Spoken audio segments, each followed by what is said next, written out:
Hi, good morning, everyone. Well, I have this belief that there are so many special superfoods, real superfoods that exist in our country. I'm not talking about pumpkin seeds, I'm not talking about coconut oil, although that's a superfood as well. We spoke about rasam, we spoke about sambar, we spoke about curd and rice. Today I want to talk about this simple Gujarati snack. It's called a Dhokla. Now, a lot of people don't eat this anymore because they believe it's high in calories, but it's it's a low calorie food and it's fantastic for your health, and we're going to understand why. You see, when we constantly look at social media and we start looking on the other side of our country and we look at all these so-called superfoods that are being called superfoods all over the world, we forget about what we have in our staple diet in our own country, which can really contribute towards your gut health and even weight loss. So this simple Gujarati snack called the Dhokla is basically it's a fermented food basically. It's made out of besan, which is known as gram flour. You can make it out of chana dal, you can make it out of rice flour, you can even make it out of moong dal. So this adds to the protein content of this really powerful snack. Now, you see, most of us go wrong at snack time in the evening. In the evening, our metabolic rate changes anywhere between 4 to 5:30 in the evening, and that's the time if we're not prepared and we don't have a snack with us. Our mind gets kind of into this frenzy and we reach out for all the wrong things which are rich in sugar, deep fried snacks, and foods which are rich in salt. But if you're prepared, for the longest time, people had this for breakfast. They had Dhokla for breakfast or they had it as a snack. Now, we need to understand that fermented foods are very powerful for our gut health. And that's the reason why it has existed in Indian cuisine. There's a fine balance in Indian cuisine. Yes, we have carbohydrates, we have proteins, we have good fats, we have fermented foods as well. And of course, we have overeating, we have the wrong preparation methods, and we have the wrong ingredients that get used to make these things. But when we make it the right way, it has a lot of health benefits. So let's break this down into health benefits right away.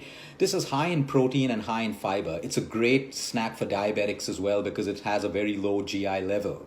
Okay. Secondly, I always talk about the synergy of food. Now, what do I mean by the synergy of food? You see, you can Google the 10 healthiest food for your liver, for your heart, for cancer, for weight loss, and you can go on eating those foods and they may not impact you in the way that you think they will.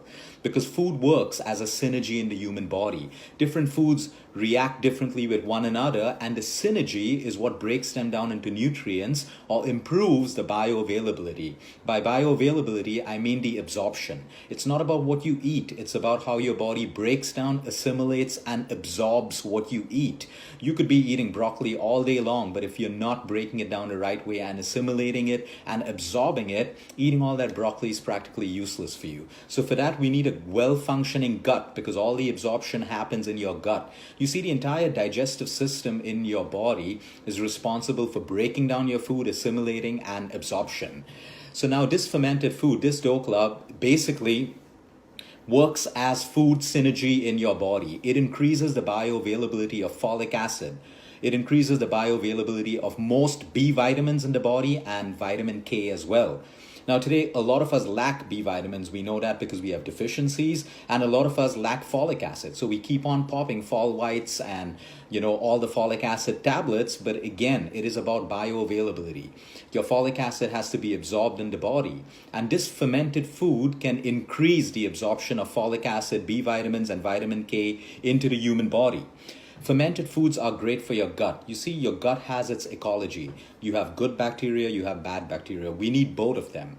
The problem is when the bad bacteria starts growing more than the good bacteria. That's when we start bloating up, we have acidity, we have indigestion, we have IBS, we have loose motions, several loose motions throughout the day. We have a hormonal imbalance because you see 75 to 80% of your immunity starts in your gut. The regulation of hormones starts in your gut. The way you feel in your head, anxiety, depression, all of that is controlled by your gut, which is called your second brain. So you want to make sure that you have great gut health, and fermented foods are great for promoting good gut health. Now, word of caution, people who have very weak digestive systems or destroyed guts, fermented foods sometimes may cause more problems. So you want to start off with a little fermented food. And if you cannot take fermented food, it means your gut is already weak and you want to work on strengthening your gut so that you are able to consume fermented foods. Okay, when you have good gut health, your bowel movement improves as well. People who are constipated, they experience an immediate relief. things like gas, things like bloating tends to get much, much better. The problem is when we overeat fermented foods or when we combine fermented foods with too many carbohydrates and too many proteins. That becomes a big mess in the stomach, and that's why sometimes it remains undigested, and these fermented foods can also create gas. Now, why is it great for weight loss? Number one, it has a low GI level. Anything that spikes your blood sugar levels too fast has the ability to make you gain weight rapidly. Since this is a low GI food and it fills you up because it's rich in protein and fiber, a lot of people make Dhokla out of moong dal, which is rich in fiber and rich in protein especially.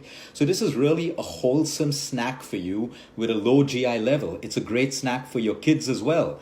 Now you have to understand that there are many ways of making a Dhokla. One which is deep fried or fried, that's not going to be good for you. But the original way, it was steamed. It was steamed with mild spices and there was coriander put on as a topping, so it makes it a perfect wholesome snack. So when you cook these traditional foods the right way with the right ingredients and you consume it in the right way. Now you can't have a samosa and a Dhokla and your cup of chai and then followed by some other snacks which are deep fried and full of salt. That's going to make your snack bad.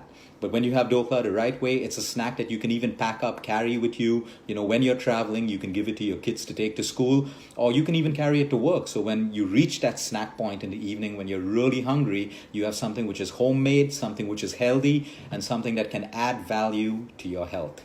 Have a great day, everyone. Until next time, eat smart, move more, sleep right, and breathe deep. Remember, we have a lot of traditional foods. Some of them are great for us. There's a lot of wisdom and science in the combination of these food items, and we need to start getting it back into our staple diet because it has a positive impact when it's made the right way and consumed the right way. Have a great day, everyone.